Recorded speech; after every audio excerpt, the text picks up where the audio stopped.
Hare Krishna, dear devotees, please accept my humble obeisances. All glories to Guru Deva, glories to Jagat Guru Srila Prabhupada. Thank you all for being here today. By the mercy of their lordships, Shri Shri Radha Damodara, Shri Shri Radha Krishna, Shri Shri Radha Govinda, wherever you may be, the presiding deities, and mercy, we are here to get together today. Today we have His Grace Salika Prabhu who will be speaking. So without further ado, we'll put the verse on the screen and then Salika Prabhu, you take it over from here. Hare Krishna.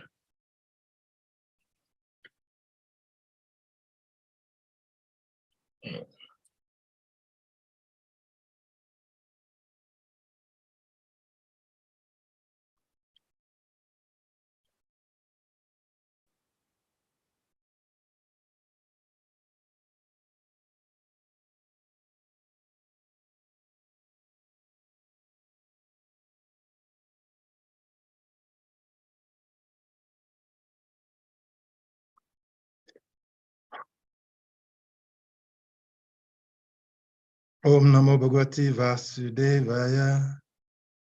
Om Namo Bhagavati Vasudevaya. Om Namo Bhagavati Vasudevaya. Narayana Namaskritam Narayachaivam Narottama. Devi Sarasvati Vyasam Tatu Jayam Udiraye. Praisu Abhadresu Nityam Bhagavatam Sevaya. Bhagavatam Uttama Slokes Bhakti Bhava. Sorry, what's happening with my system here? Narayana Namaskritam Narayachaivam Narottama Devi Sarasvati Vyasam Tatu Jayam Udiraye. Nasta Praisu Abhadresu Nityam Bhagavatam Sevaya. Bhagavati Uttama Sloki Bhakti Bhavati. Nice to hear. Oh my God, what is this?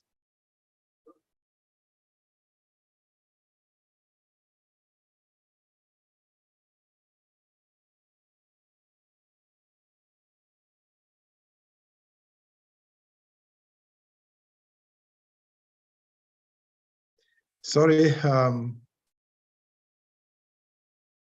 the devotees will continue in a short while. Your video is not working. Yeah, I'm putting it on.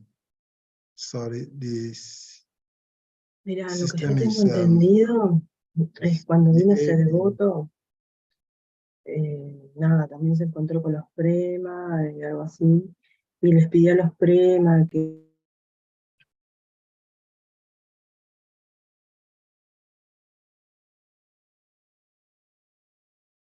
yeah, I'll put it on. I'll put it on.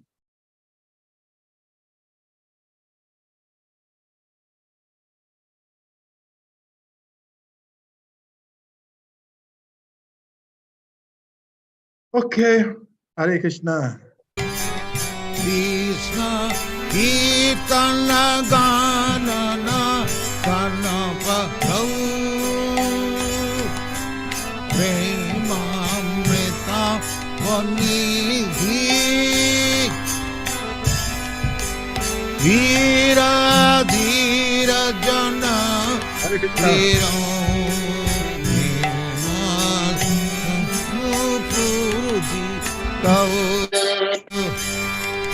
Hare Krishna, Sadhu.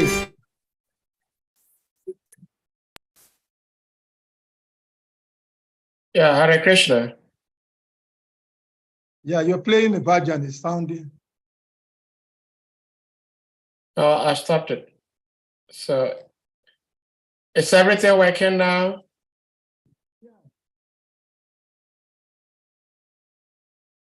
Can you hear me? I can hear you. All right. Yeah, okay, your bhajan is stopped now. Sorry, yeah, Hare Krishna. Sorry, dear devotees. What happened is, okay. So what happened is, okay, that's good. Yeah, everything is working. What happened was that when I put the class on YouTube, the YouTube was playing and I'm trying to stop it. It was refusing to stop. So it was echoing. So I had to close it down completely so that I can get a clear view. Sorry for that technological challenge. And it's auspicious because I've been in anxiety. There's not been light here for almost 48 hours. The light. I want me to do this. Okay, we'll continue the devotees. So the devotees, we're reading from SRIMAD BHAGAVATAM. Just a second.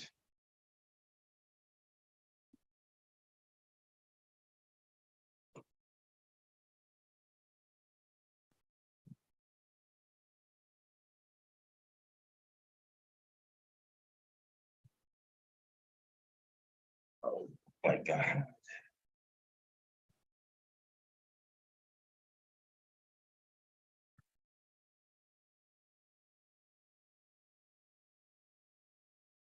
Okay. Reading from SRIMAD BHAGAVATAM, first canto,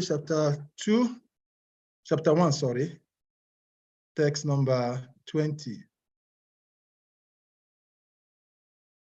First step in God realization. So I'll read the Sanskrit text. We'll read the synonyms, translation, Prabhupada's purport, and we'll try to share. So Rajas Tamobhyam Aksiptitam Vimudam Mana Atmana Yashet Dharanaya Diro Anti Yatat Kritam Malam Rajas Tamobhyam Aksiptaham Vimudam Mana Atmana Yashet Dharanaya Diro Anti Yatat Kritam Malam Rajas Tamobhyam Aksiptam Vimudam Mana Atmana Yashet Dharanaya Diro Anti Yatat Kritam Malam Rajas Tamobhyam Aksiptam Vimudam Mana Atmanam Yashet Dharanaya Diro Anti Yatat Kritam Malam.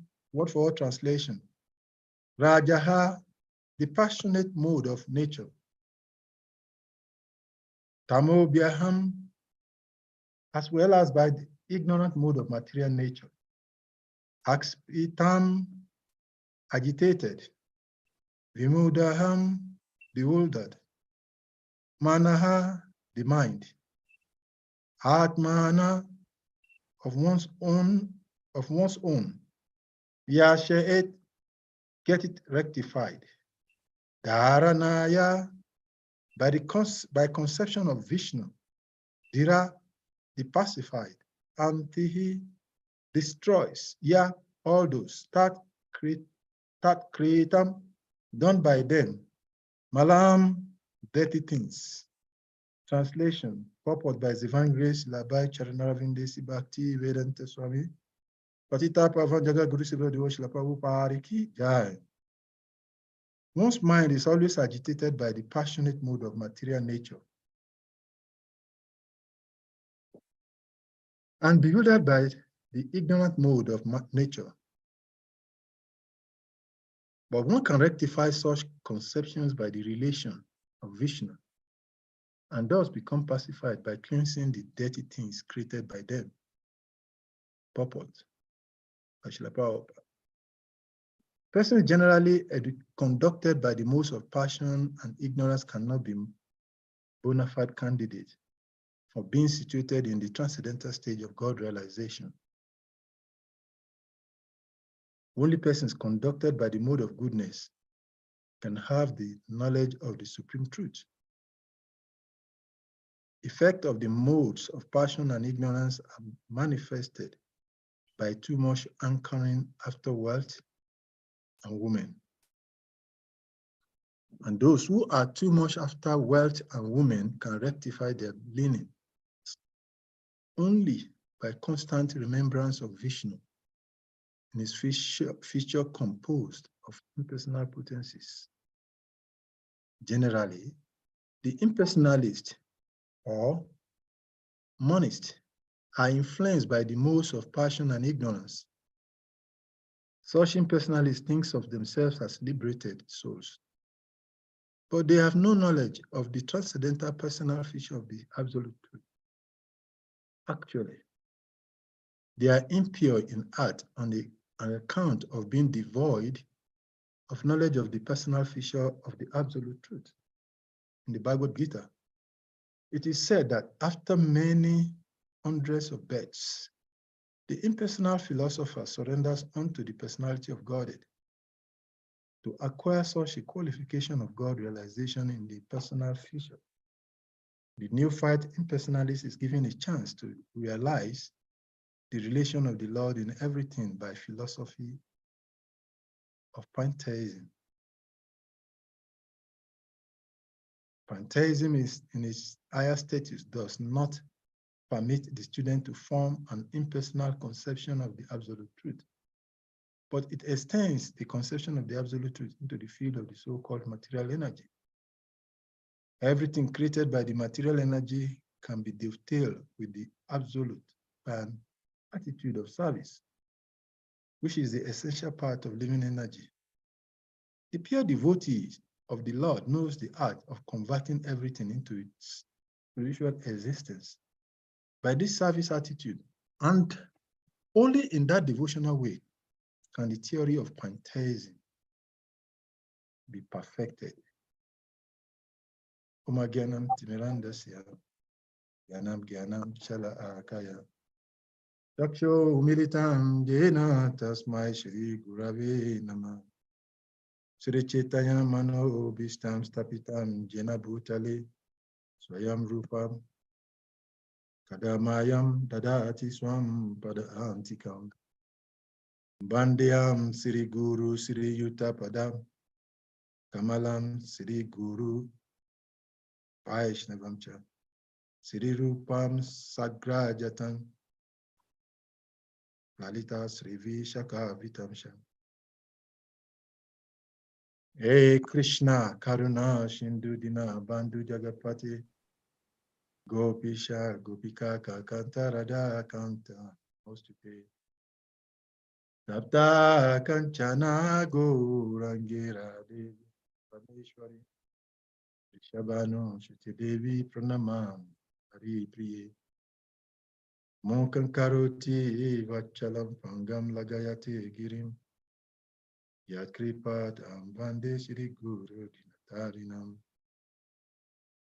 Vancha Karpa Taru Vyascha Kripa Sundubhya Sebascha Patitanam Pavashnevyo Vaishnavevyo Namo. Jai Shri Krishna Chaitanya Prabhu Nityananda Shri Advaita Gadadara Srinivasadi Gaura Bhakta Vrindai. Hare Krishna Krishna Krishna Hare Hare Hare Rama Rama Rama Hare Hare Krishna Krishna Krishna Hare Hare Hare Rama Rama Rama Hare Hare Hare Krishna Krishna Hare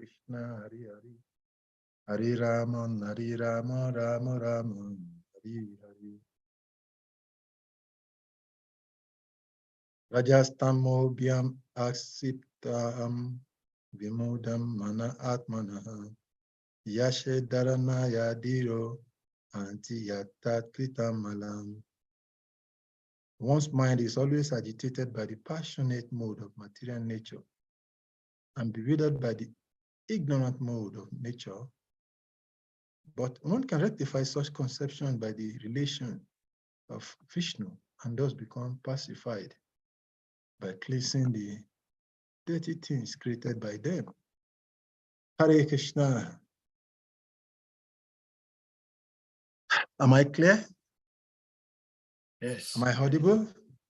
Yes, you are. Thank you very much. So dear devotees, you're welcome to this auspicious moment of the day where we have opportunity to engage in the most auspicious and most valuable engagement in human life. before trying to endeavor to speak, I want to first of all offer my respectful obeisances unto the Supreme Personality of Godhead, Narayan, unto Srila Vyasadeva, the author of the SRIMAD BHAGAVATAM, unto Narayan Rishi, most human being, unto Srila Vyasadeva, the author of the SRIMAD BHAGAVATAM, and to all the Vaishnavas in the line of the disciplic succession. I offer my respectful obeisances to all of the devotees assembled here, praying for their mercy, that I may be able to render this service for the pleasure of the devotees and service to the Supreme Personality of Godhead. So today we are continuing to discuss here the Sukadeva Goswami in the subject matter of first steps in God realization. In the last couple of days, we've had several speakers speak, and the reason and the importance of this hearing about God. So here today, Sukadeva Goswami is continuing that line of discussions and is explaining, basically in the text we're reading today, Sukadeva Goswami is revealing the nature of those who are in the conditional state of human life,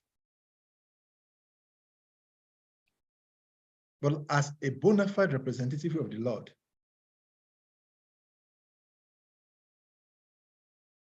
After analyzing the problem in the text we're reading, he is actually outlining three things. One, in the problem of one in the material world, and what that problem does to one who is in conditional life. In other words, a person in conditional life, his mind is always agitated. And because of that nature of agitation, it causes the conditioned soul to be bewildered in the mode of material nature. So he explains what happens to one who is in conditional life, what conditional life does to the person. But then he went further. He gave him hope that this situation can be rectified. And he gave the solution, how it can be rectified. And that solution is the connection to the Supreme Personality of Godhead.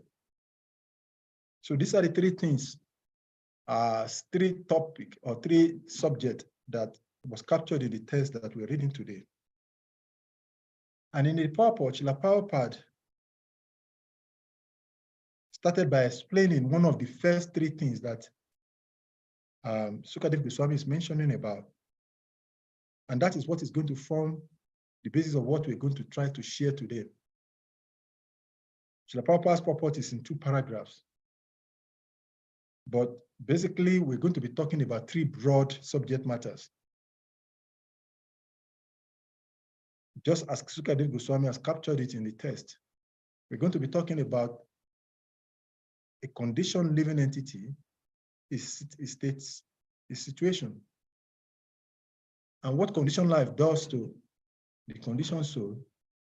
And I will share the solution, which is what Prabhupada captured in the 2nd paragraph. In the 1st paragraph, Prabhupada talked about, he gave in his purport, he talked about the first 2 top subjects that Sukadeva Goswami mentioned, that is the nature of the one who is in conditional life and what conditional life does to such a person. And in the last part of the purport, in the 2nd paragraph, Prabhupada talked about the solution or the means of rectification and how glorious it is. Nicely explained. So the nature of the one who is in the material world, the first topic is that he is always agitated by the passionate mode of material nature. What is this material nature? when we hear that material nature, generally the living entity is always very funny in its bewildered state, just like somebody who is acting in a dream. And for one who is awake, when he looks at the activities of such a person, what he does is simply laugh. And that is why the pure devotees, when they see us in our conditioned state, the way we think, the way we relate, the way we talk, the way we act, they simply laugh at us. Let us paint a picture of somebody who is sleeping, and in his dream is running, or is trying to catch something, and somebody is awake by the side of such a person, and he sees him, he's trying to catch something from the sky in a sleeping state. We all have experienced something similar to this at different times. And what naturally happens when we see such a scenario, we start laughing. So the state of conditional life is actually a laughable situation because it is illusory. And that is why even when we start the path, when we take to the path of devotional service in the neophyte stage, we most often create an enmity with material nature. When we talk of material nature, which is characterized by the modes of goodness, passion, and ignorance, we tend to see it as enemy that has to be conquered. And when we say that, somebody is under the influence of the mode of goodness or passion, or is acting in ignorance, immediately it forms like an opposite of what we're supposed to be doing. And that is the bewilderment which Lord Krishna told Arjuna. Prakite kriya manani guna kama but savasa ahankara vimudatma kataham iti mayate. The living is in this bewildered state of mind. Like Sukadev Goswami is mentioning here, is agitated because he's completely in ignorance. Because material nature is not actually the enemy of the soul. In whatever form that material nature manifests itself, it's not the enemy of the soul. Because material nature, like Krishna described it in the Bhagavad Gita, Devi yesa gunamayi mama maya duratya mam evaye prapadyante mayam itam tarantite. Material nature manifesting in the form of goodness, passion, and ignorance, Krishna says is my divine nature. And for the manifestation of the desire of the living entities in the material world, just like a child cries to the father, I want to go to the cinema. And the father said, okay, my son, you would like to go to the cinema. The cinema is 3 kilometers away from here, but you cannot track there. And he calls his driver. Take my child to the cinema. So the material nature is like this. It's a tool. It's a facility offered by Krishna for the living entity to express ourselves. So most often times, we try to fight material nature. And that is where the defeat comes from.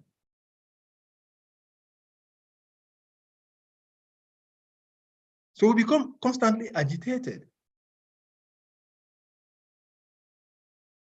But the real perception or the real understanding of material nature is that it is Krishna's divine energy. And when one has this kind of an understanding, it will be free from what Sukadev Goswami is saying here.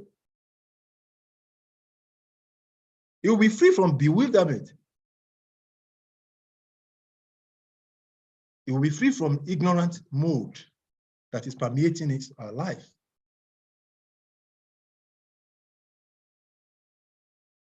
So in other words, the relationship of the soul and material nature is for him to try to understand material nature. and its workings.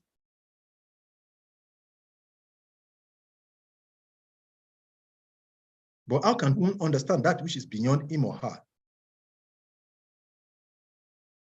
So that is why Krishna gives the formula. Mam evaye prapadiante mayam itam tarantite. It requires submission.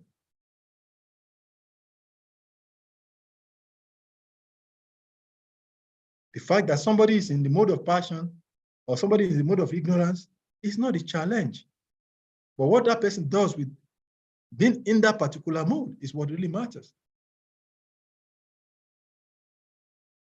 And this lack of understanding is the cause of perturbed situation, agitated situation of living entity. So Srila Prabhupada is explaining in the purport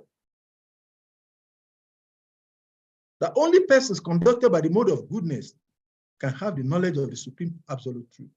And what is that mode of goodness? The mode of goodness is to understand the things as they are. To understand that what? Material nature is not enemy or is not inimical. Irrespective of what ashram or what varna one is situated, the tendency of the conditioned soul in the material world is that he sees everything opposite of what it is supposed to be. So therefore, he creates a caricature of his life. Just like the analogy I gave in the beginning of a man sleeping and is fighting the head. But in a dream state, he's thinking he's fighting somebody or he's trying to catch something. So Srila Prabhupada is explaining that it takes only somebody who is under the influence of the mode of goodness.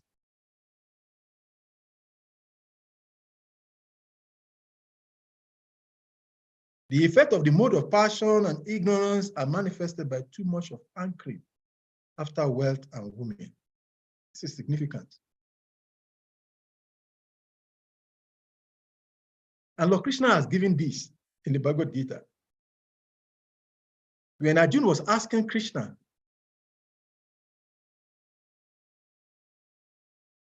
what is the symptom of somebody who is not bewildered by these three modes of material nature?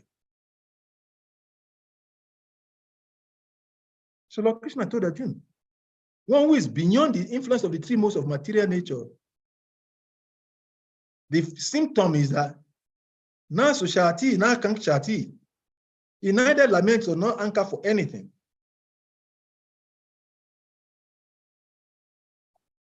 But it's a tricky word used here by Srila Prabhupada.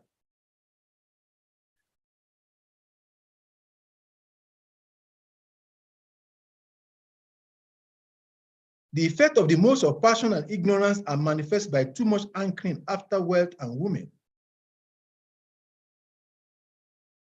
But a devotee deals with all of this on a daily basis.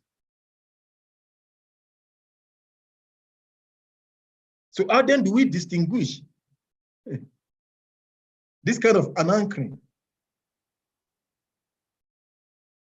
And that is what Prabhupada explained further in the purport.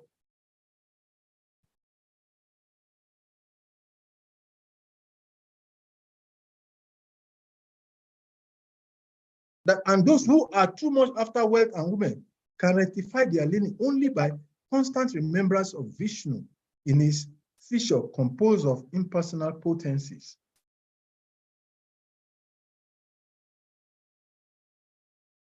In other words, wealth or women is not the challenge. The fact that one relates or deals with so many women, or one is working very hard to earn money, is not the problem. These statements sometimes can be confusing. In the pastimes of Lord Chaitanya Mahaprabhu, Ramananda Rai, who is one of the exalted devotee of the Lord, who is that devotee that was sent by Lord Chaitanya Mahaprabhu to learn from Ramananda Rai? He went twice and he came back.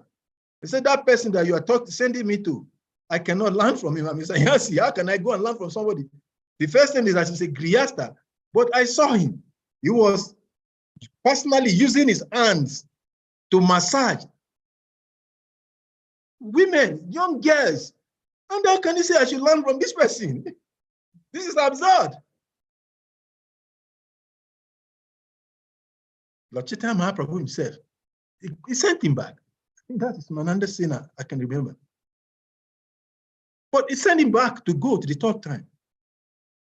And when he went the third time, he said, when he go there now, when you reach there, recite this verse of the SRIMAD BHAGAVATAM. Then you realize.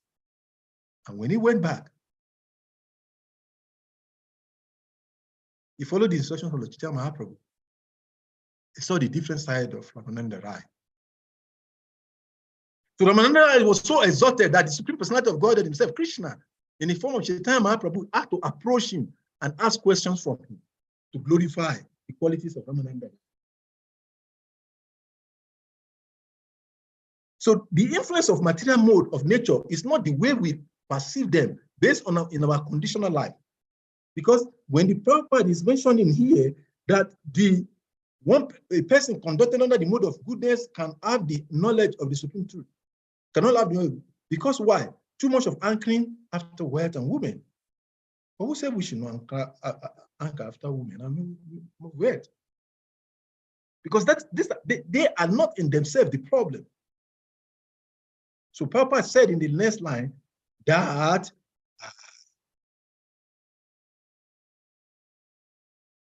this anchoring for women and men can be rectified by leaning only on constant remembrance of the Vishnu. So the anchoring that we're talking about, one devotee posted, I think that was Anadi Nindana, about this, how one should be disgusted by the woman. And that is very tricky. Because first and foremost, we have to understand who is a woman. A man is what?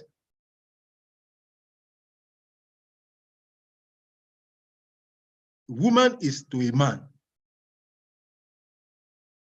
In other words, what a woman is to a man is what a man is to a woman. So the focus is not the wealth or the wealth or the woman, but not linking them to the Supreme Personality of Godhead. And there are several examples in our scriptures to elaborate this. In the 6th canto, when Ananda Muni was instructing the son of Daksha, he considered him to be giving the wrong instructions. How can you instruct one who has not followed the path of systematic growth from the brahmacharya, following the former and ashram, to go to the highest stage of nirvana and the ashram? We have another example in the life of Dhruva Samuni. Dhruva Samuni ran into a big challenge. Why? Because Dhruva Samuni considered Ambarish Maharaj to be a Grihastha, a Grihamedi, because he's a king. He has so much opulence. He has so many wives. And he considered him to be in the renounced order of life. So therefore, who is that Ambarish that will have to take offerings of prasadam before him? And in this way, he took offense. He made a great offense against him. And that almost cost his life, because the devotees of the Lord are protected by the Sudha Chakra of the Supreme Personality of Godhead. And the Sudha Chakra, that is the protection wheel of the devotee of the Lord, Ambarish Maharaj pursued Dhruva Samuni throughout the whole of the universes. And he has to run until he go to the shelter of Lord Vishnu and beg, please save me. And that is interesting because Dhruva Samuni is not an ordinary person. He's in the higher stage of renunciation. Not just that it was in the higher stage of renunciation, he was on the top level for him to be able to approach the abode of Lord Vishnu. But what was his relationship with Lord Vishnu? You see the Lord Vishnu, that's what Prabhupada was saying in the next sentence, that such impersonalists think of themselves as liberated souls, but they have no knowledge of the transcendental personal feature of the absolute. Actually, they are impure in heart on account of being devoid of knowledge of the personal feature of the absolute truth.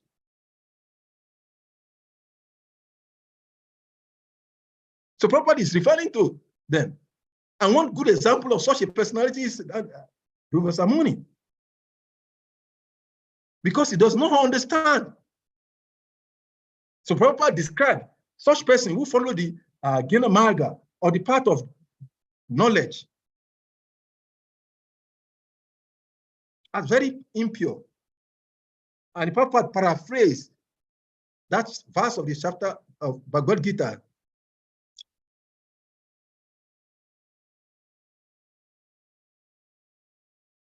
Where Lord Krishna told Arjuna,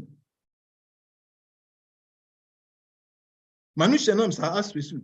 No, not that verse. That after many left of Vasudeva Savamiti Samahatma Sudalaba. That's the verse Prabhupada is paraphrasing here.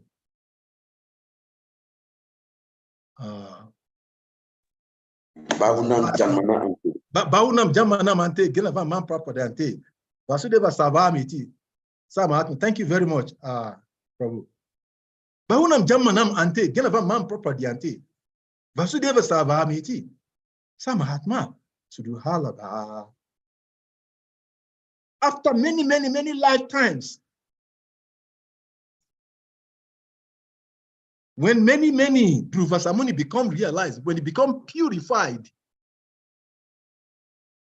then he can surrender. They can come to the platform of a devotee. So when we talk about the path of bhakti, actually, there are 3 ways, basic ways, or even 4, that we can understand the text of the scriptures. Every text of the scriptures that we read has a literal meaning. It has an ethical meaning.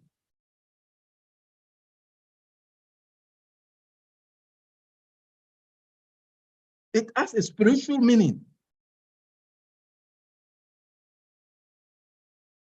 So in the text like this that we're reading, when Sukadev Goswami is talking about the conditioned soul, generally, when we categorize, our categorization is that the devotees and the karmi. But this is most of the time a gross miscategorization.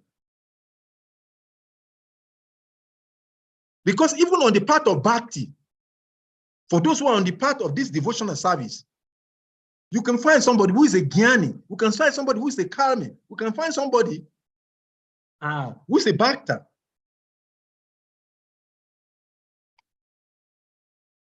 So the fact that somebody is in the part of Krishna consciousness does not necessarily guarantee that that person is following bhakti.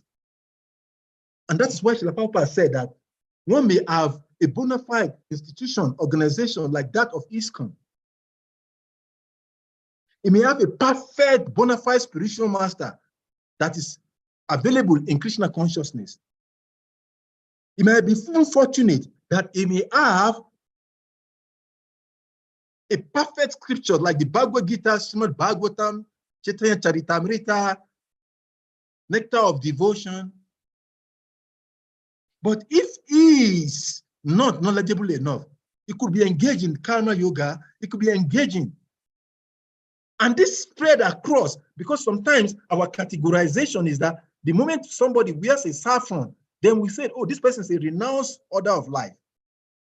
But that does not necessarily relate. A person can be in a sannyasi garb or clothing and be a sense gratifier.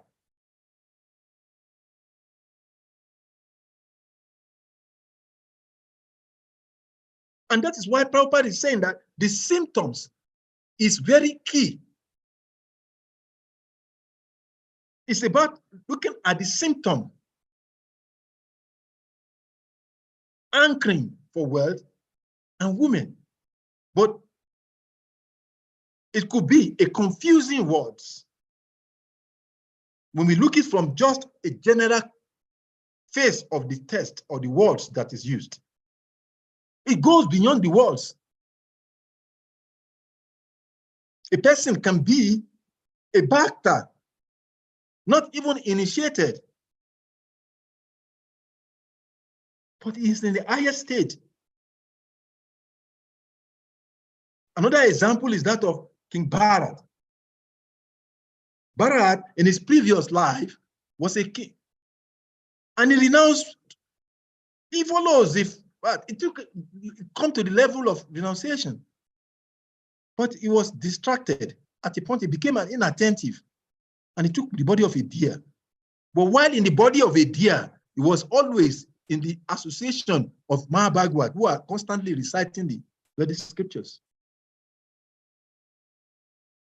And that is what led to the second paragraph of the purport by Srila Prabhupada. Prabhupada is saying, he ended the first paragraph of the purport by saying that to acquire such a qualification of God realization in the personal feature, the neophyte impersonalist is given a chance to realize the relation of the Lord in everything by the philosophy of pantheism. And that's an interesting one. By definition, what is pantheism? Pantheism is to believe in so many gods, in the divinity of so many. And who can be more of a pantheism than a devotee?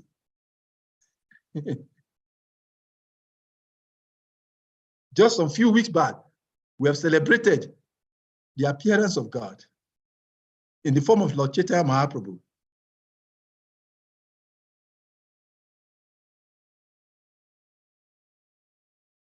In a couple of days, in less than 2 weeks, we'll be celebrating the appearance of God again in the form of Ramachandra. And in about 6 weeks' time, we'll be celebrating again the incarnation of God in the form of Narasimhadev. Beyond that, later part of the year, we'll be worshiping Govardhan Puja. We'll be worshiping the cow. And that's why those who have no knowledge, they say that the Hindus or the devotees, they worship cow. But we're not worshiping cow. We're not worshiping so many gods. And that's what Prabhupada explained in the last paragraph. That pantheism in its higher status does not permit the student to form an impersonal conception of the absolute truth, but in extend the conception of the absolute truth into the field of the so-called material energy. Everything created by the material energy can be dovetailed with the absolute by an attitude of service, which is the essential part of living energy. And the pure devotees of the Lord knows the act of converting everything into the spiritual existence by this service attitude. And only in devotional service, devotional way, can the theory of pantheism become perfect. So devotees, from the marble, we cut a nice piece. And by the process of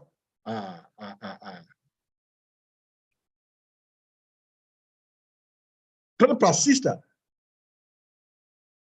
we invite the Lord to assume that form and we worship that form on the altar. And that is Krishna, not marble any longer. A devotee would nicely paint Krishna as described by Lord Brahma and the revealed scriptures, and we put it in the front. We worship that so-called by materialist paper. Recently, I traveled to somewhere, and I always carried my deities in a picture form in the altar. So I was in the room, and somebody was to bring something, and he came in at that moment.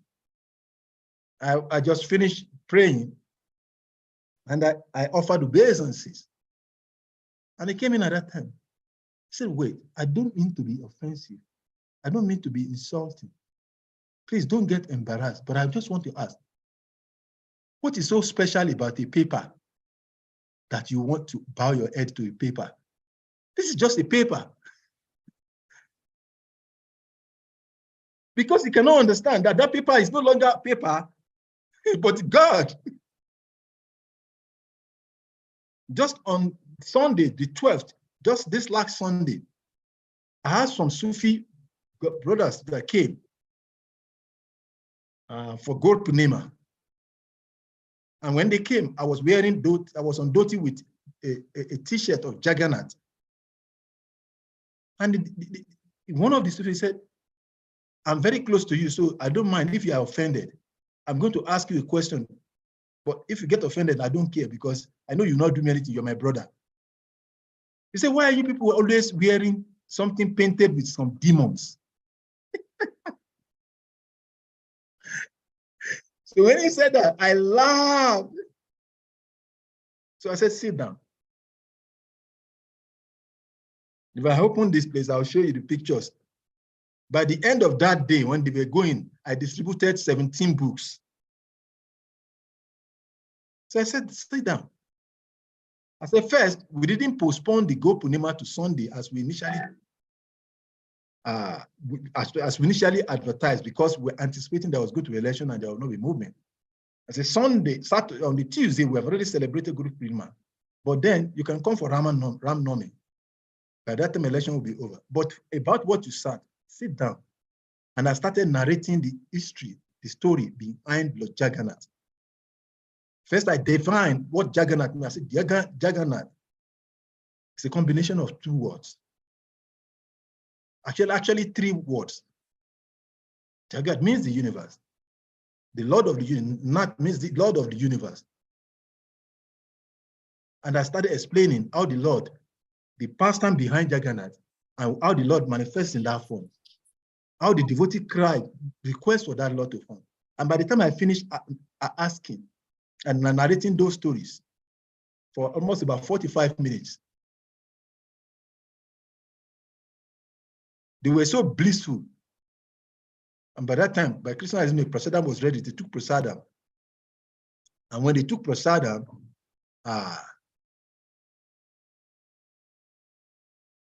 they were so blissful. This is what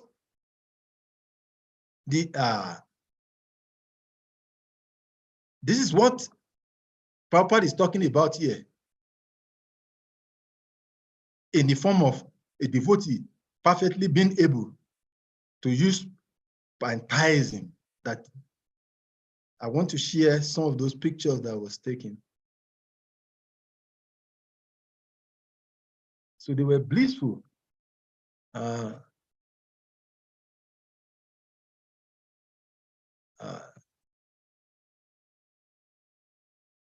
So you can see how they're laughing.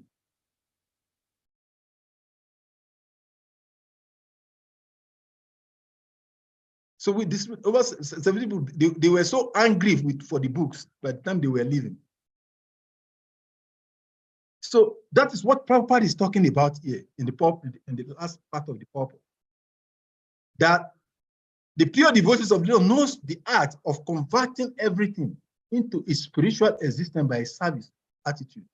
And only in the devotional service, the devotional way, can the theory of pantheism be perfected. So therefore, it's sum up for what we started with. The material nature is not the enemy of the living entity, but the assistance. But in our conditioned state of mind, in our conditional state, we see material nature as enemy that we have to conquer. But when we become pure, when we become elevated, when we become purified, material nature becomes a ladder in which we climb to attain the lotus feet of the Supreme Personality of Godhead. And this is the beauty of Krishna consciousness. So that is why Sukadev Goswami is saying here in summary that for those who are in conditional life, they're always agitated because there's actually nothing to be agitated for because everything is perfectly working. Om Punam Adam Punam, Punam Punam Udasyate, Punam.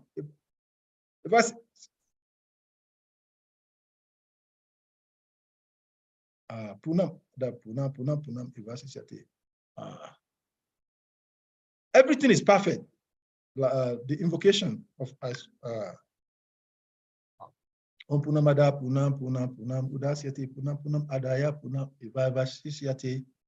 That everything is perfect. What's coming from Krishna is perfect.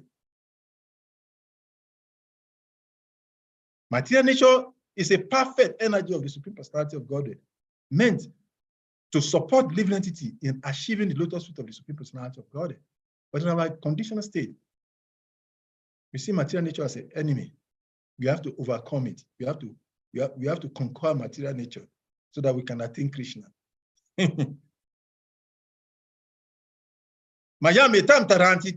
No one can overcome that material nature. It's not possible. But except what? Mam evaye prapadyante, unless one surrenders to Krishna. So the whole essence of the topic is talking about the need to connect oneself with this personality of God. And this is only available for one who is a devotee of the Lord. So summarily, we started by talking about what material nature is, how it bewilders and puts the living entity in a laughing state, makes him a laughing stock. And for one with such influence, he acts in ignorance because what is supposed to be the support, he rejects it. What is supposed to embrace, he rejects. What is supposed to reject, he embraces it.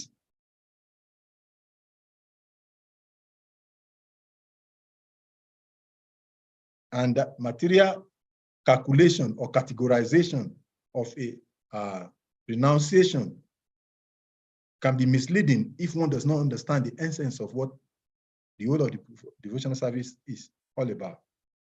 And we talked about that every text of the scriptures could be understood based on literary meaning, ethical meaning, spiritual meaning. And ultimately, that when we become a pure devotee of the Lord, or we come to the state of pure devotional service, then we understand that nothing is to be rejected. Everything has to be all dovetailed. Whether it's a woman, whether it is money, whether it is house, whatever it is. We should never be bewildered to think that we can reject anything in whichever state that we find ourselves. So in other words, one should not feel guilty that he is in a particular state. One should use whatever state that he is, or he finds ourselves. At that stage, connect to Krishna, because in every state, in every circumstance, in every state we have, we can connect with Krishna. Even if we're in a deer's body, like the case of Bharat, like we explained, one can connect to Krishna. This is the essence of the whole of the discussions about Krishna consciousness. Thank you very much for giving me this opportunity. So if there are questions or comments or contributions or corrections from the devotees, you're welcome. Thank you very much. Hare Krishna. Hare Krishna. Thank you so much. It's Grace Salika Prabhu for the Katha. Very beautiful. And dear devotees, if anyone has question, comment, realization, please, you may indicate by using the hand emoji or your physical hand. So we go to Bhakta Hassan. Please unmute. Hare Krishna, please accept my humble respect obeisances. Hare All Krishna. good, to reveal glory to Srila Prabhupada, and please accept my humble obeisances, senior devotees here and all the devotees. Lest I forget, yesterday I wanted to ask some question, but I think we passed a lot of time, so I was not able to ask. I think yesterday, SALIKA Prabhu mentioned something about mothers, 7 categories of mothers, and he mentioned cow. And please, can you mention the rest to me, because I want to know, please. Hare Krishna. Okay. I wasn't the one that mentioned that it was Arshakra Prabhu.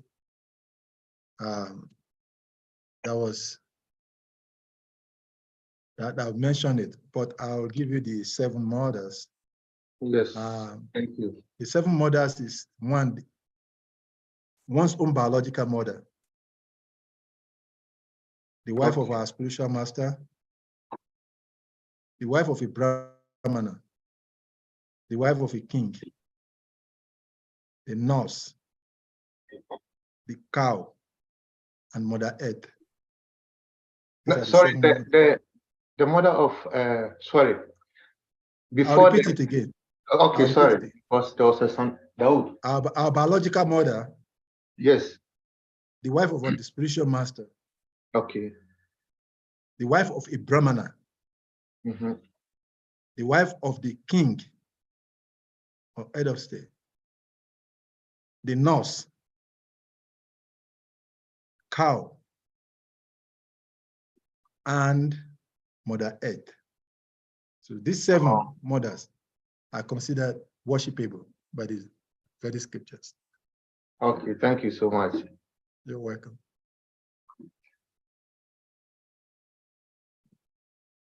Hare Krishna, thank you. SALIKA Prabhu, I have a question from the text we discussed today.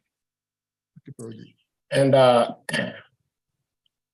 we've all been told several times that Lord Chaitanya is the most magnificent incarnation of Lord Krishna. He's so charitably disposed that he freely gives love of Godhead to each and every one. Yeah. That is what we are told, and that is what we, at least to me, that's how I understand Lord Chaitanya's mercy. That he does not really care about who is qualified, who is not qualified. He freely distributes. But here in the purport, Srila Prabhupada was saying that, let me see, sorry. Okay. I'll put the verse here.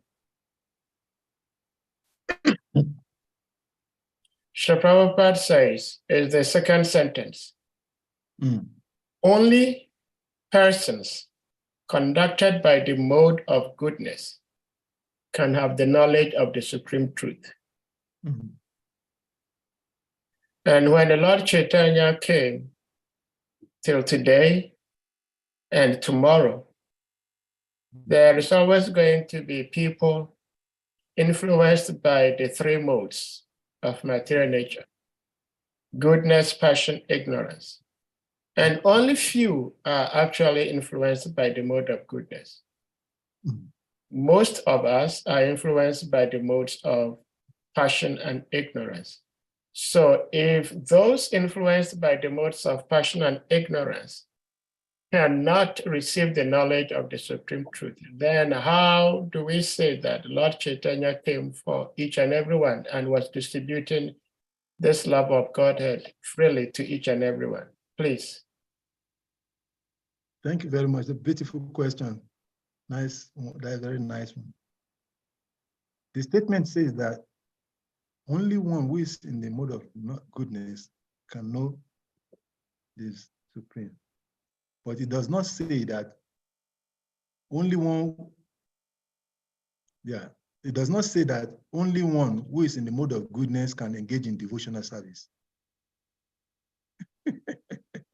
That is the trick. Devotional service has no impediment. And when one engages in the process of devotional service has the potency to bring one to the mode of goodness and even transcendental goodness. in the Bhagavad Gita, chapter 18, text number 65. Maybe you can bring out that verse. Lord Krishna, he told Arjuna, Bhagavad Gita 1865.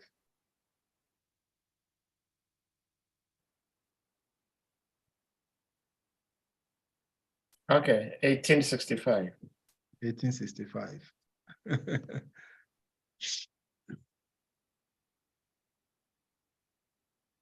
Lord Krishna said to Arjuna,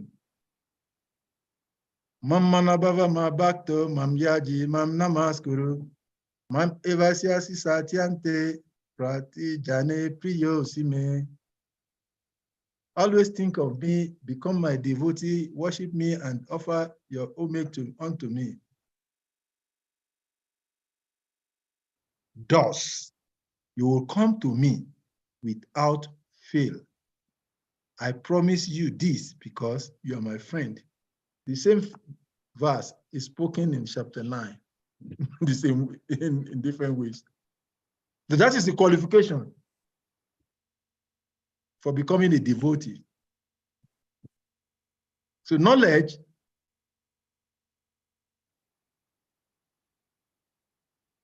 will come in the process of becoming a devotee. One requires knowledge to be able to render pure, loving, devotional service to the Supreme Personality of Godhead. But one cannot acquire knowledge without coming to the mode of goodness. So one cannot get goodness unless he engages in bhakti. And that's why we talked about the process of gyan. Give an example of Daksha, who is following the path of Karma Marga, and Dhruva Samuni, who is following the path of Gyan Marga, or the path of knowledge. So, for one to become purified, to come to knowledge of Krishna, the easiest process, which is what Lord Chaitanya Mahaprabhu gave, is the process of bhakti, Sravanam, Kirtana, Vishnu, Smaranam, Pada Sevana, ultimately. 9 process of bhakti. So one does not require knowledge to begin devotional service, to engage in devotional service.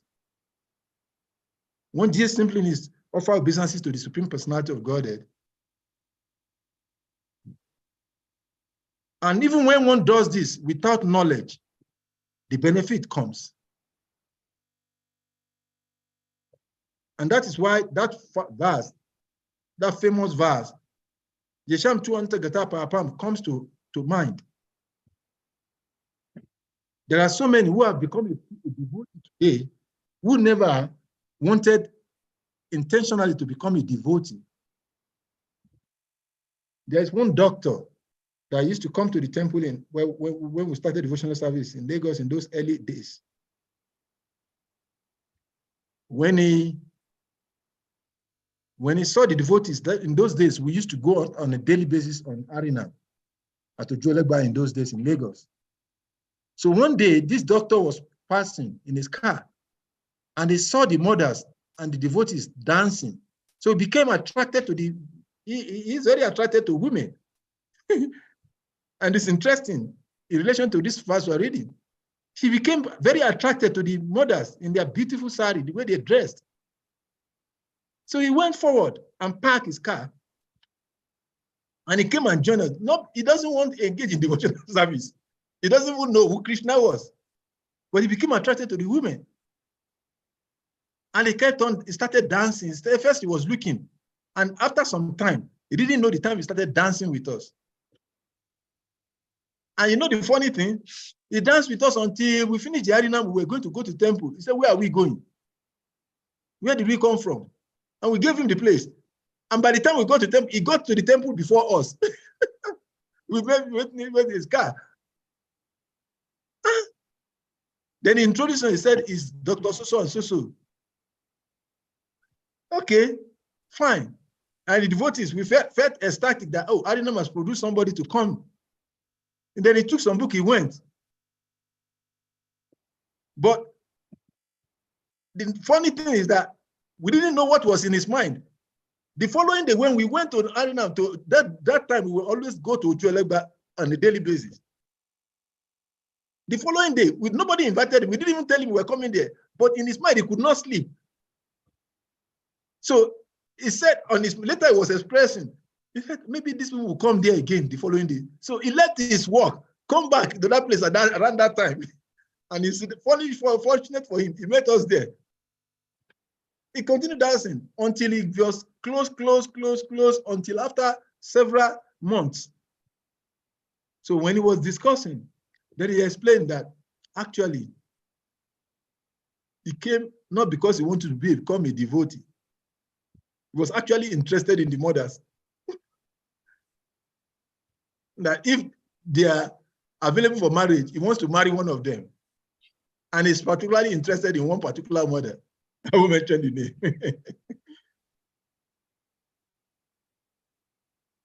Then we'll explain to him, for you to marry a devotee, you yourself have to become a devotee. He said, well, whatever it takes, I will do. And he started chanting. He took the bead. Then he started coming to regular programs. And for several years, he was coming. And along the line, he forgot that he was coming to marry a woman. So he became so serious with it. Nobody asked him not to marry one of the mothers again. But he never raised the subject matter again. Until when we left Jayola Ajata, I cannot remember how we lost contact with him.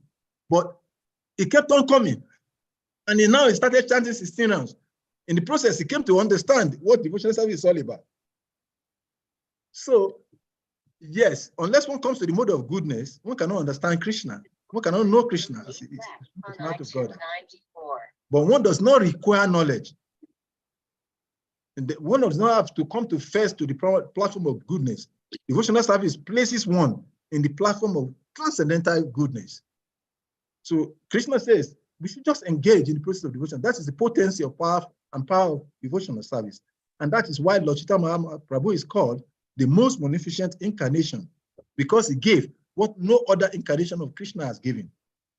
That just simply by taking to this process, one automatically becomes transcendentally situated, not just even the good mode of goodness. So for those who want to follow the path of Gyan Marga, yes, they can try to cultivate knowledge. It's okay, it's allowed. And Bahunam Jamanam Ante Geravam Man Prapadi Ante Vasudeva Savamiti. After many births, they will come to realize Krishna.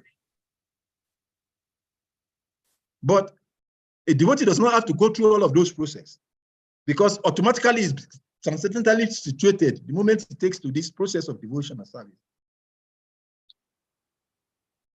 I hope that answers the question. Yes.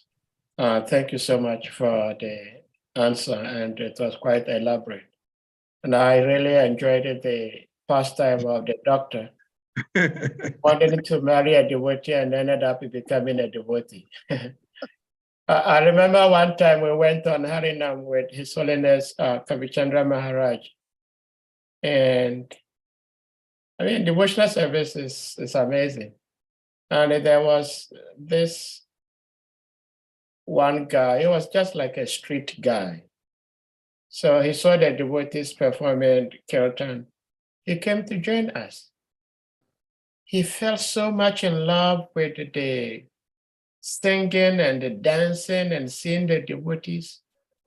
Man, this guy cried and cried and cried and cried for hours. And he was just giving hugs to any devotee that was coming close to him. Anytime he got in close to any devotee, was giving. He just embraces them. And he was just in love. And Kavichandra Maharaj kept chanting. I said, that's one thing I tried to remind myself also, that chanting actually, especially when you go out, generally means chanting the Hare Krishna Maha Mantra. I mean, all other mantras and the names of the Lord are also good, but generally is the Hare Krishna Maha Mantra. That is where the potency actually is. And Kavichana Maharaj, he wasn't chanting any other mantra. So just chanting the Hare Krishna Maha Mantra. And this guy, oh, Krishna. So Krishna has different ways of attracting different people. So thank you for sharing. Thank you. Govinda Prabhu, you have something to say? I think you had your mic open. Hare Krishna.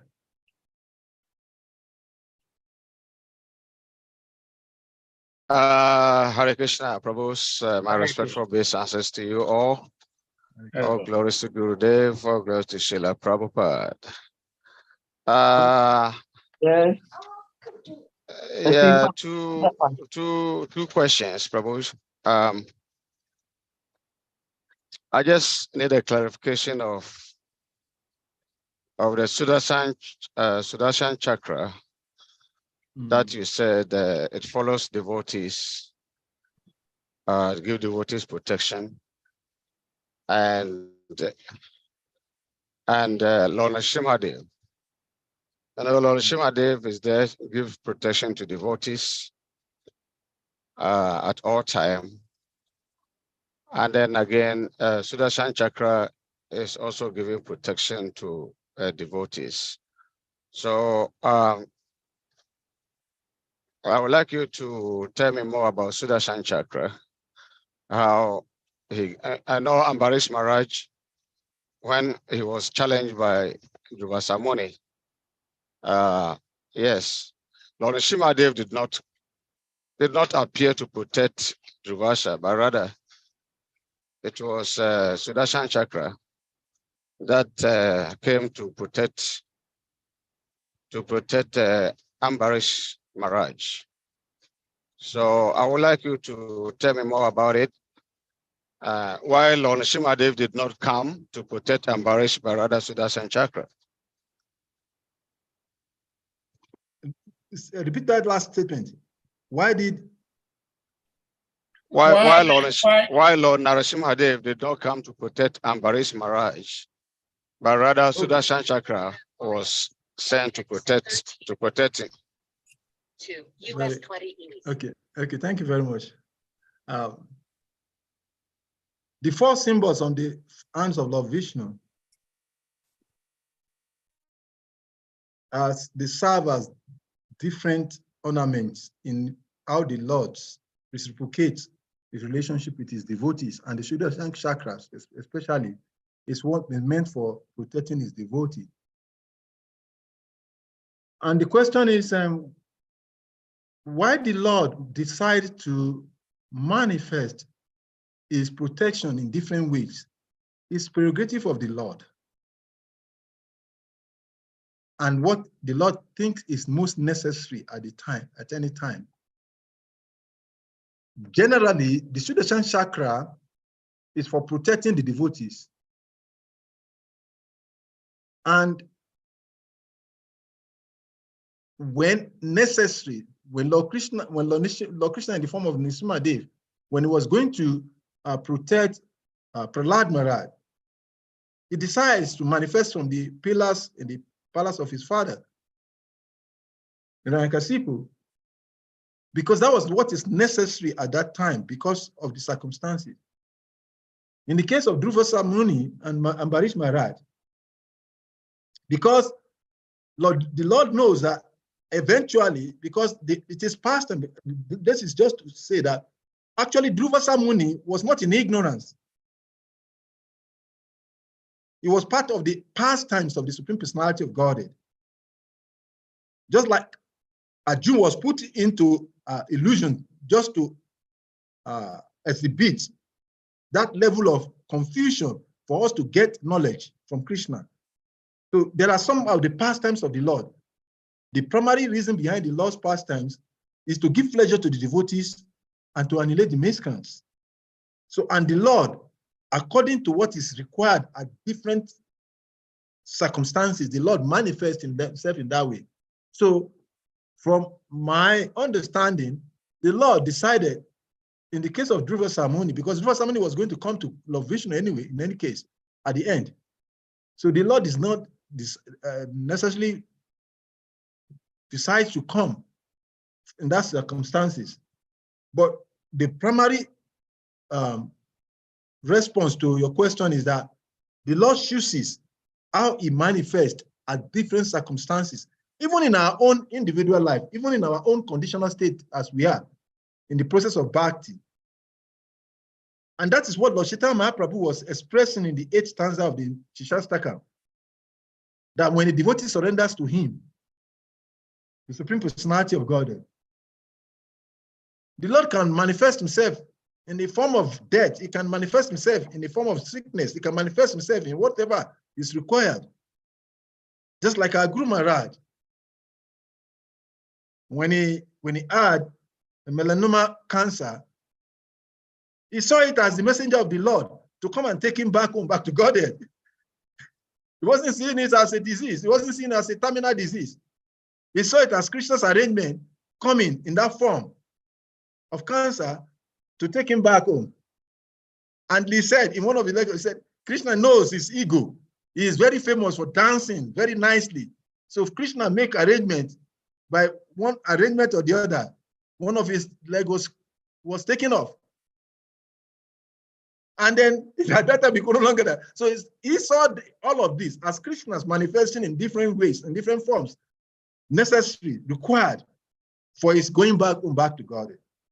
So when the Lord manifests himself in a particular way, or he uses any particular form to relate to the devotee or devotee situation, that is what is required or necessary for that situation.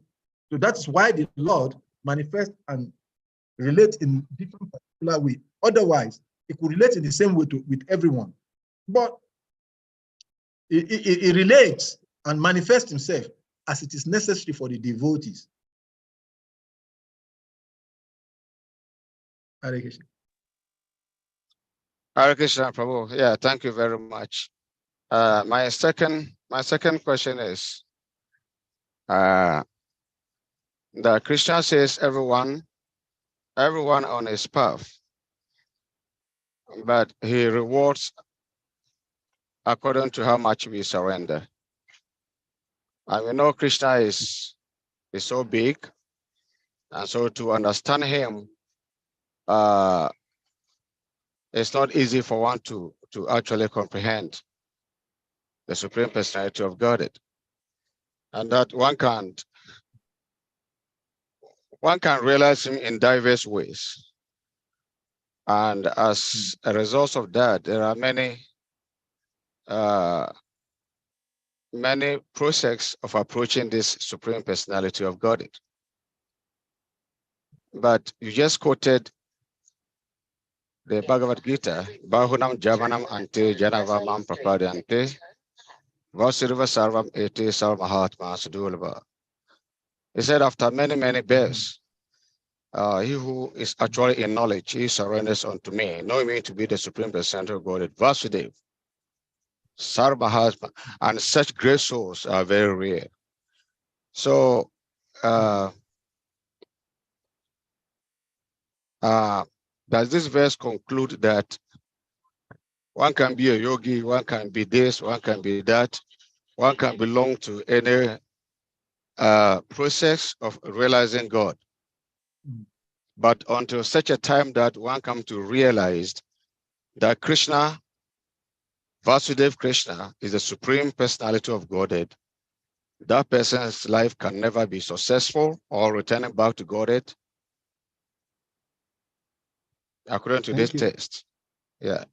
Okay. So, Bhagavad Gita,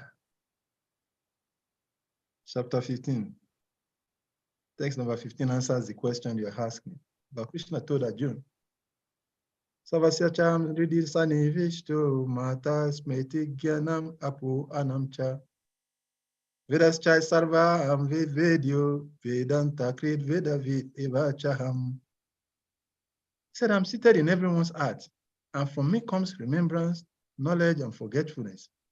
By all the Vedas, I'm to be known. Indeed, I'm the compeller of the Vedas. I'm the knower of the Vedas. That is Krishna's statement. So, thank you very much, Sadif. Krishna is the ultimate goal to be attained in all circumstances. And depending on the circumstances or the level of consciousness of the divine entity, Krishna gives what is necessary, what is required. Just like when we talk about, Krishna said, Shato Vanyam Maya Sistam Guna Karma Vibhaga. I give the four social order of life. But when Lord Chaitanya Mahaprabhu was speaking Ramananda Rai, he said this is external. And when we are in devotional service, sometimes we start feeling as if somebody does not become a sannyasi, he is not actually a pure devotee. But this is just a tool that is given for systematic growth. One doesn't necessarily have to be a renounced order of life or sannyasi to become a pure devotee. Anukuliyana, Krishna, Silanam Bhakti, Uttama, what is required is engaging in favorable activities for pleasing the Lord. And whatever is not favorable, one rejects it. So Krishna is the goal. And when Krishna said, Bhavana, after many, many lives, I give a gross example, like giving some kind of practical gross example. Two patients have malaria. And one's malaria count is 0.10, and the other one is 0.2. When they go to the hospital and they're given the same medicine, one will get cured more faster than the other because the other person has a more gross level of malaria, while this person is just having a small quantity of the malaria. And they'll take the same treatment, the same disease, but they'll get well at different times because their level of death, diseased situation is different. In the same way, the living entity requires different levels of engagement for him to come to the ultimate same one goal. But whatever is required, whatever is necessary, Krishna always, constantly arranges for such a soul to come to me. And when we remember the story of the cobbler and the Brahmana seemingly was according to external calculation, material calculation, he was on the highest status of life. He was a Brahmana, the head of the ashram. No, the Varna, sorry. But being at the head of the Varna does not qualify him to go back home in that same one life. But the cobbler was said to be going back home, back to Godhead in that same very life. So whatever is required is provided by Krishna, but Krishna ultimately drags the living entity ultimately back to himself. So depending on one, after many, many lives, one become, but same thing, Prabhupada said, one can achieve in 1 second. Just 1 second. One become a pure devotee. It doesn't matter. So it depends on the background of the individuals or where he's coming from, where he is in his course of devotional service. Hare Krishna. Hare Krishna, Prabhu. Thank you very much. Hare Krishna, thank you. Mhm. Anyone else with any question, comment, realization? It seems West Africa, you have a Kadashi coming up tomorrow, right? Yeah. Okay, ours is today. Oh, interesting. Yeah. Today's a tomorrow. special day for us. But Hare Krishna. do you have a Kadashi today? No, we have it tomorrow, and this raised a question for me. Why is it that the Kadashi, sometimes we share border with Portugal, but sometimes Italy and Portugal, they have their Kadashi today, and we have to have our own tomorrow. Why is it like that? Very good question. Yes, because we have the same time and the same hour, but our Kadashis differ from each other. Why? Time is calculated by the movement of the sun. And Ekadasi begins at the rise of the sun and ends at the rising of the sun the following day. Okay. And because the sun, depending on the location we have, is manifesting to us. according to the geographical location of where we are, different based on the cloud, covering of the cloud. We are seeing the sun differently. And because of that, the time,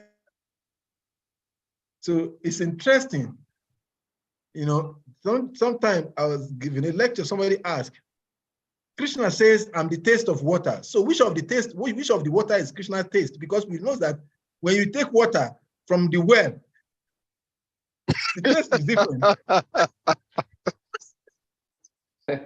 When you take the water from the falls, it's different. So which of the water is Krishna's taste?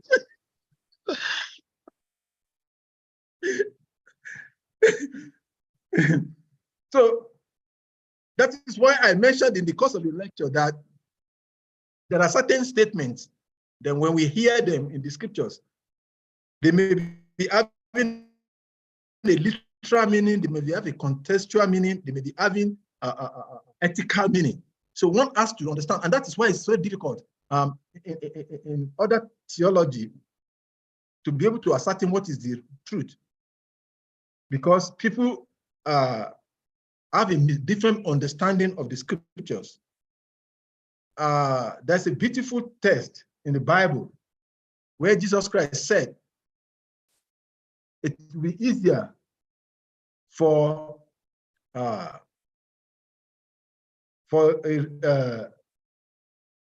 it will be difficult for a camel. A camel. It's not a camel. It will be difficult for a rich man.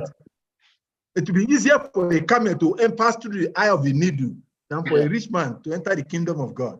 Yeah. And when you look back at the etymology of that statement, at that time,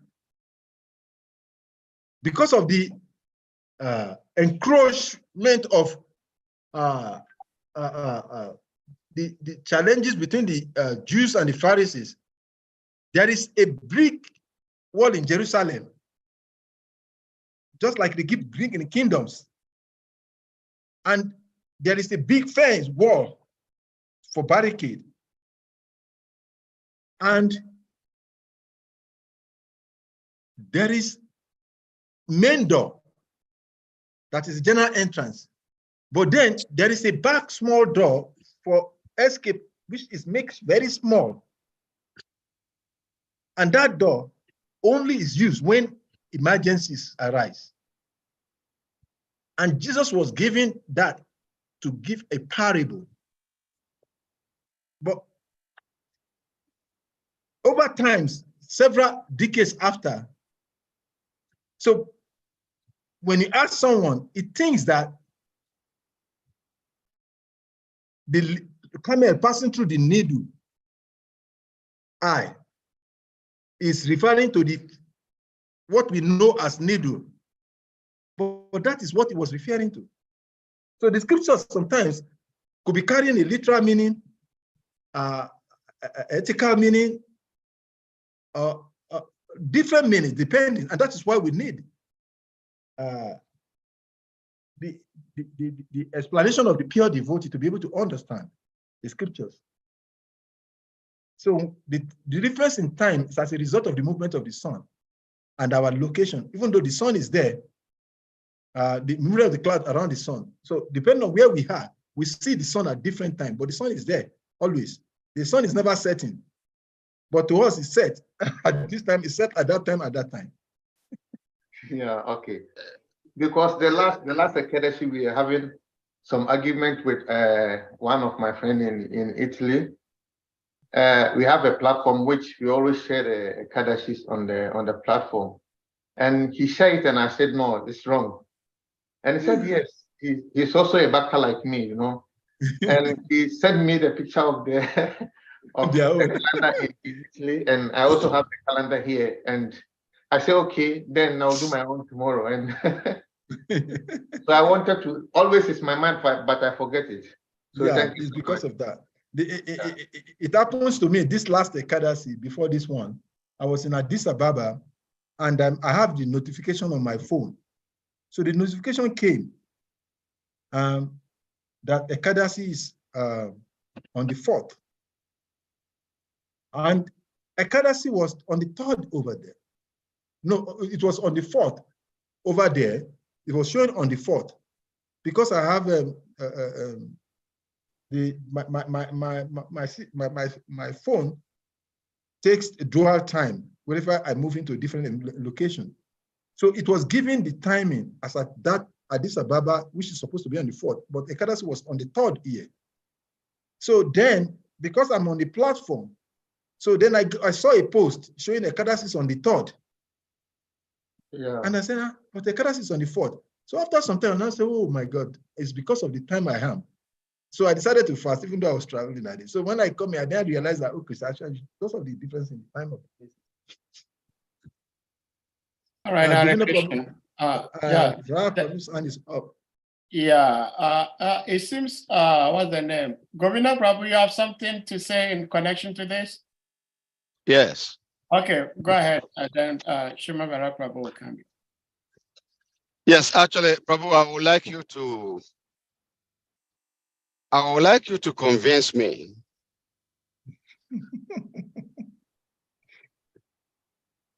You know,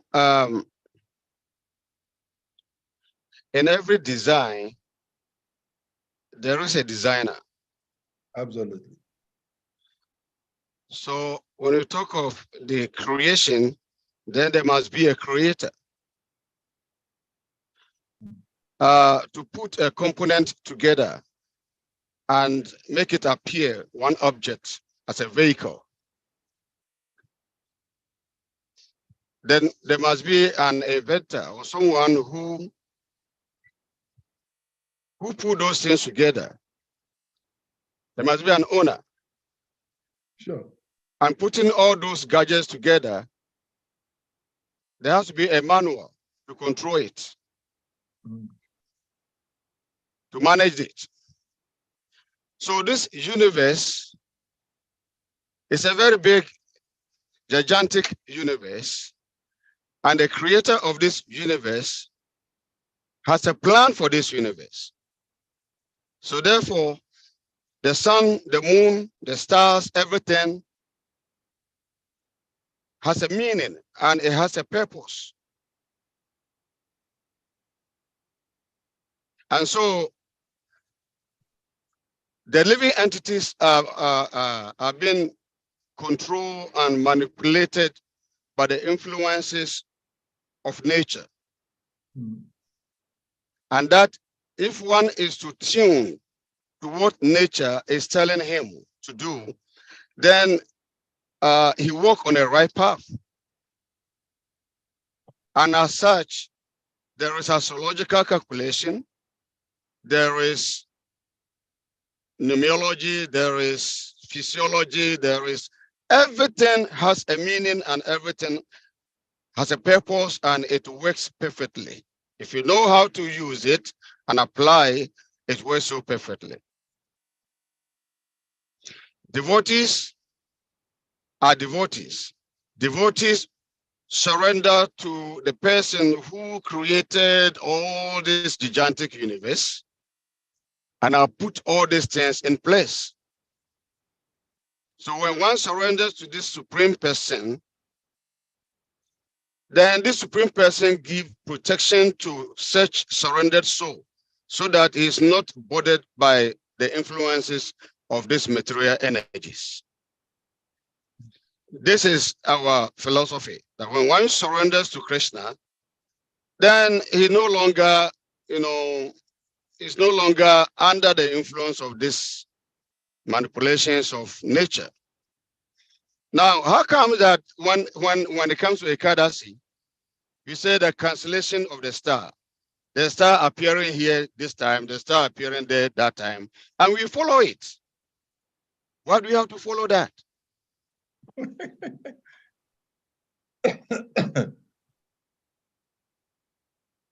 Thank you very much for your question.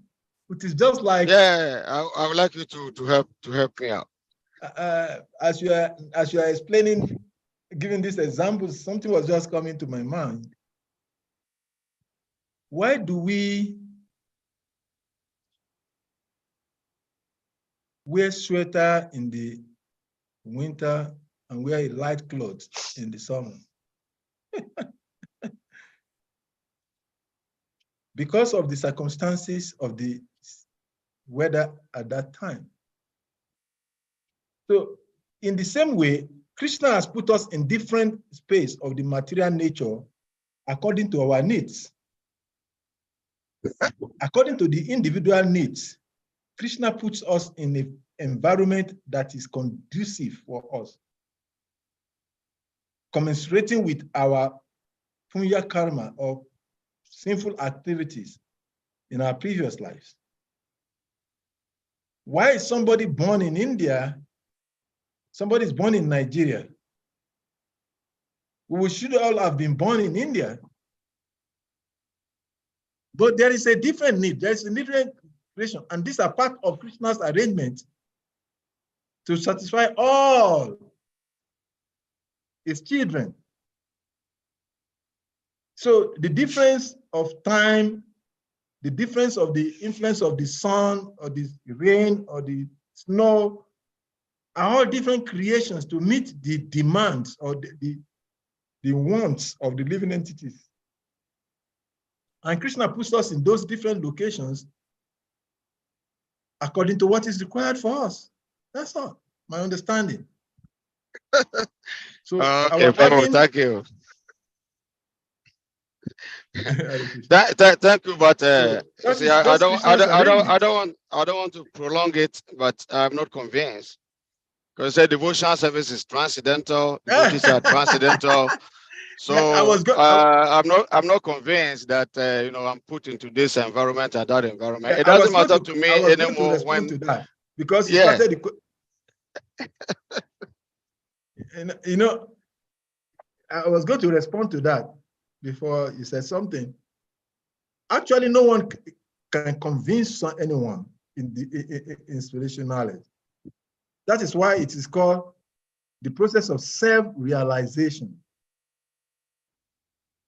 So only one can convince himself. Nobody can convince anybody. That is why those who think they are trying to convert are in illusion. Nobody can convert anybody or convince anybody. It's only when one connects with the super soul within the art by the mercy of the pure devotees. The pure devotees create the favorable environment, the favorable circumstances. And when we take those opportunities, we get a chance to see the light. When we want to travel from Nigeria to United States of America, one could go there in 10 months, in 3 years, depending on the means. So material science provides us with different means to make things faster. So in the same way, what is required for each and every one of us is provided by material nature.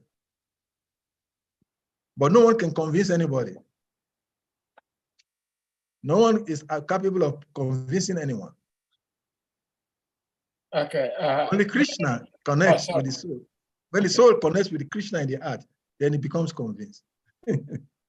Hare Krishna. So we go to Srimad Prabhu. Hare Krishna. Hare Krishna. Thank you. Thank you. To these questions. So Srimad Prabhu, please, you may unmute. Hare Krishna. Dandavat Pranam. Hare Krishna, Prabhuji. All glories to the assembled devotees. All glories to Prabhupada. Okay, my first comment is on the Ekadashi calculation. To the best of my knowledge, Ekadashi calculation is not due to the solar calendar. Is the Chandra. Ekadashi calculation is due to the moon phase. Yeah. And the word Ekadashi means 11th day before the full moon. The full moon takes place every 15 days. Ekadashi means the 11th day of the lunar phase. So the moon, the full moon, Purnima, may be on the 5th in Portugal. And the full moon maybe fought in Spain. That would change the day of the Ekadasi in the two places. Do you get the point? Full moon calculation is every 15 days. Back to Hassan, are you following? Yeah, he's listening. Yes. Full moon is I'm 15 really days. following that, yes. It's 15 days, every 15 days, the lunar calendar. And the 11th day of the lunar fast is called Ekadasi.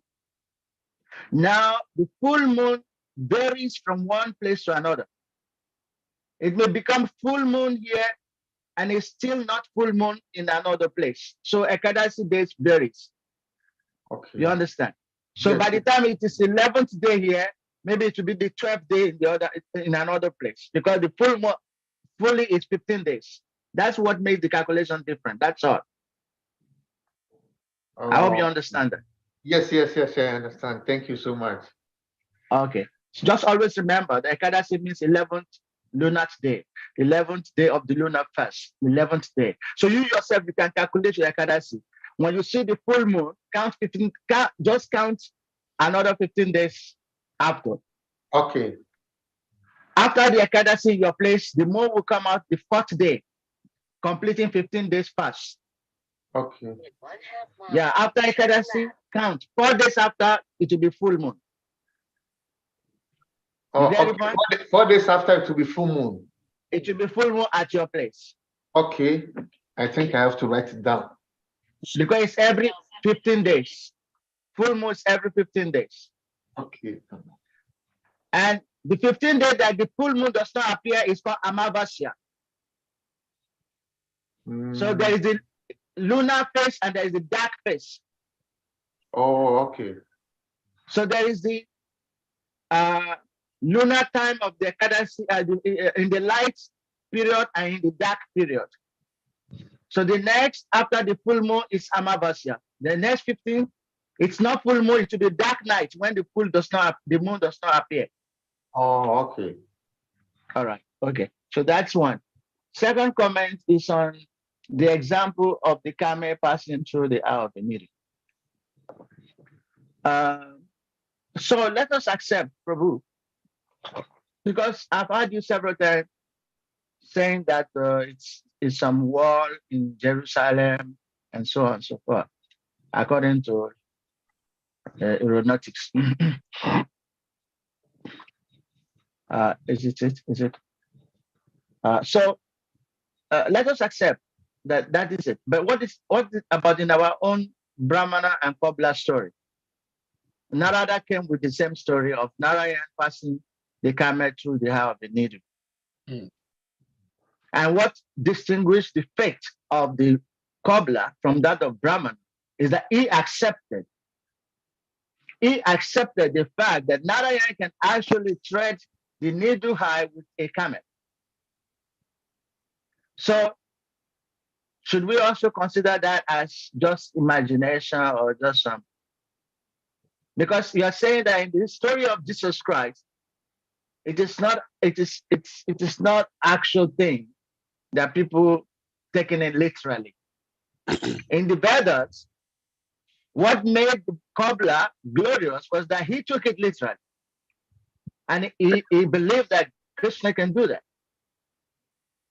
So, I mean, I just want to see that sometimes when we want to give symbolic interpretation or try to give other explanation than what is literal, sometimes we may go overboard. But unless you can explain first, because I have other comments on the same point. The same people who say that, they also said that Moses actually did not cross the Red Sea with the Israelites. They also explain it that it was reed, R-E-E-D. It's area full of reeds, and reeds they're like bushes.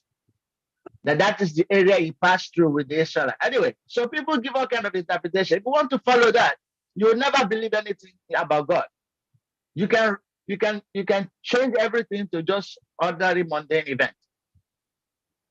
So when you want to give other explanation, we have to be careful because we as Vaishnavas, we actually take scriptures literally most of the time. That's why Prabhupada said as it is.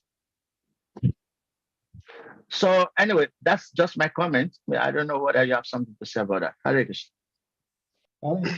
Hare Krishna, thank you so much. Shima Vara Prabhu. In response to your last comment, the scriptures gives explanation when words are to be taken literally, when they are supposed to be taken symbolically, where they are supposed to be taken for ethical reasons. And that was why I explained that. And that does not defeat the fact that some of the stories will be for ethical reasons, which is supposed to motivate. But how do we distinguish which is literal meaning or literal statement, which is to be taken symbolic, and which is to be taken for ethical reasons? And that's why I gave a quotation from our scriptures. Krishna says, I'm the taste of the water. So is this a literal statement? Is it a symbolic? Is it an ethical statement? So when we give example, I don't want to cut you short. I don't want to cut you short, but please, you have to clarify what you're saying about this statement of Krishna saying, I'm the taste of the water. You have to clarify, because somebody can ask a stupid question. That does not invalidate what Krishna has said. People can ask stupid questions, but Krishna is the taste of water, means that we can see God through the taste of water. And water refreshes anybody. Any type of water refreshes everyone. Goat, animal, get refreshment, get refreshed by water. So if anybody asks any stupid question about what kind of water, that is just his own stupidity. Water refreshes. So it cannot invalidate that. Krishna, the example used to explain that verse is that we can see God otherwise. We can see him in his creation. We can see him through this and that. He made it possible for us to see him in his creation. Now, I don't know how you're using this example to say that because somebody said the taste of well water is different from spring water. I don't see it. So please clarify. Okay, thank you. So again, I'll go back to explain what I've explained. When Krishna says, I'm the taste of water, all the waters on the earth planet does not taste the same.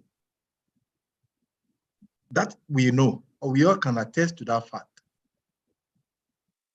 So when we say that Krishna is the taste of water, so someone can ask that question. Which of the water is now the taste of Krishna? Is it the well water? Is it the river water? Because all of this water tastes differently. Now, please. Now, I'm coming now. You said you will not cut me. No. You have interrupted twice. No, yes, because this is a debate, please. I'm not going to be swallowing that for long. Please. Do you ever, anybody asking for water, does he ever say, I want this type of water? If it is not only to say. Prabhu, we're not trying to argue. Does anyone, anytime, asking for water? Prabhuji. No, just. Okay. Yeah, Salika, okay. Let him finish. Salika Prabhu, yeah, let him finish. I'm asking this question. Does anyone, anytime, who is thirsty and wants water, well water or spring water? Never. Except whether to say cold water or ordinary water. So if this question is asked, it is out of place, because in ordinary life, nobody ever asks for well water, spring water when he's thirsty. So this is why I'm not taking that example as valid. Prabhuji. Okay, so Salika Prabhu. I will say this one response, and then we'll go away from the issue of the taste of water. All right. But my question to you will be that When Krishna says, I'm the taste of water, is this a symbolic statement? Is this a literary statement? Is it an ethical statement in the scripture? It is a literal statement. Literal statement, in as much as water refreshes when one is thirsty. In as much as water quenches thirst, water refreshes the body. It is a literal statement. There's nothing. The only symbolism is that we will see God through that. That is where it becomes symbolic. There's no ethic inside it. It is only symbolic in the sense that it helps us to see God otherwise. God wants to show us how we can see him through the elements. It didn't use the example of only the water. No, it didn't use the example only the water. It uses the example of fire and the heat in the fire. Isn't it? So he gave example of how it can be seen in the elements. So it is literally and symbolic. I'll stop it at that. I've got your understanding of what Krishna says. I will leave it at that. I won't flog this for that. All right. The fact is that the fact is this, that sorry, Prabhu, just a minute. Our understanding of the scriptures is all based on our level of realization. And ultimately, the devotee of the Lord understand based on what the predecessor acharyas explained. Whatever we are saying, we're not just saying it because we concocted it from the head. It has an authority, and but we will leave it at that so that we can give sanctity to this forum. Yeah, Hare Krishna. It's been almost 2 hours, so I would just like to say something briefly, and then maybe we can bring this to a close. One is that I think Srimad Prabhu did mention about the Ekadashi. It's not just maybe Spain, Portugal, and neighboring countries having different days for the same Ekadashi. I mean, I'm in the US here, and even in the US, different states have different days of observing certain Ekadashis. And it's all based on, like Srimad Prabhu was saying, the movement of the moon. So there is one particular app which is very helpful. I would suggest that devotees may download. It's called DAF Moon. DAF Moon, D-A-F-F, and then Moon. It's a very beautiful app. It tells you about the movement of the planets, the rising of the moon, the setting. It's like 28 days in a month. It tells you the waning, the waxing, the full moon. It tells you everything in detail. So it differs briefly from state to state, even though we may be in the same country, because US is quite a huge country. So that's one thing I wanted to say. And then one other thing too is about, of course, the same Ekadashi. Ekadashi uses both the moon and the sun. The moon is used in detecting the day, but the sun also helps us to know when to start the Ekadashi and when to end the Ekadashi. And that is why when we check the Ekadashi calendar, it tells us when to start and when to end.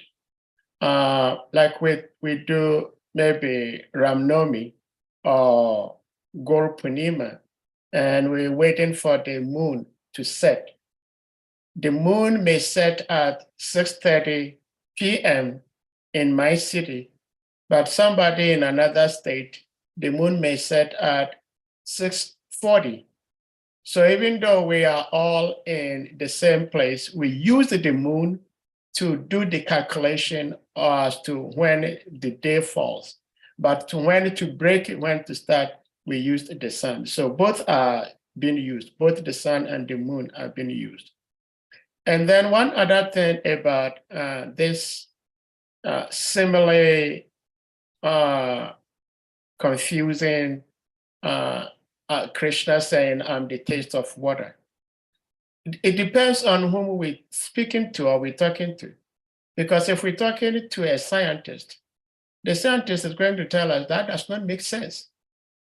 Because in science, we know that water is tasteless. Water is insipid. That if you drink water and there is a taste, it's not real water. It's not pure water, I should say. And so there can be literal meaning to what Krishna is saying. There could also be etymological meaning to what Krishna is saying. It could also mean that there is something deeper to what Krishna is saying. So for us as devotees, we understand that water is life.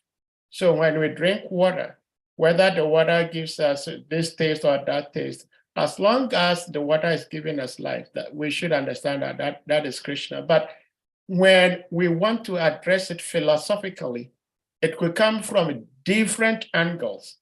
It could be literal, it could not be literal. So that's all I just wanted to add to that. But to me, and we are all on the same wavelength, except that we are tackling it from different angles of the same topic. So on this note, I think we may ask the devotees to kindly unmute and we all chant Hare Krishna Maha Mantra to express our appreciation. Prabhu, please, you said the app is DAF, DAFF or? Yes, DAFF. And then moon. I type it, but it's not giving me. I don't know. It's because of. If you go to the, let me see. Yes, that is what it says, dark moon. Yeah. Anyway, I'm using. If you go to the App Store, I don't know if you're using iPhone, but if you're using iPhone, but I just started. I don't know much about iPhone. I don't like iPhone. They are too strict. Yeah, that is true. They are too restrictive. You can go. You can, Batazan. Yeah, I have another phone, so I will. So if that is too complex for you, you just go to ISKCON Desire Tree, and then use the GCAL, which ISKCON normally they use. Okay. GCAL is just use GCAL. If you type it on Google, it will come up. Yeah. GCAL, capital GCAL. That is very available. So okay, thank you. If the dark moon is difficult for you to find, dark moon also gives accuracy of the timing and moon and all of that. But if that is complex for you, you can use GCAL, and it's very accurate. That is what actually ISKCON use. Okay, so devotees, please kindly unmute and we all chant the Hare Krishna Maha Mantra. Jai Hare Krishna, Hare Krishna, Hare Krishna, Krishna Krishna, Hare Hare. Hare Rama, Hare Rama, Rama Hare Hare. Chakapatarubhyascha, Kripasinbhagyayivacha, Patitanam Pavanabhyo Namo Namaha. Vindeki Jai.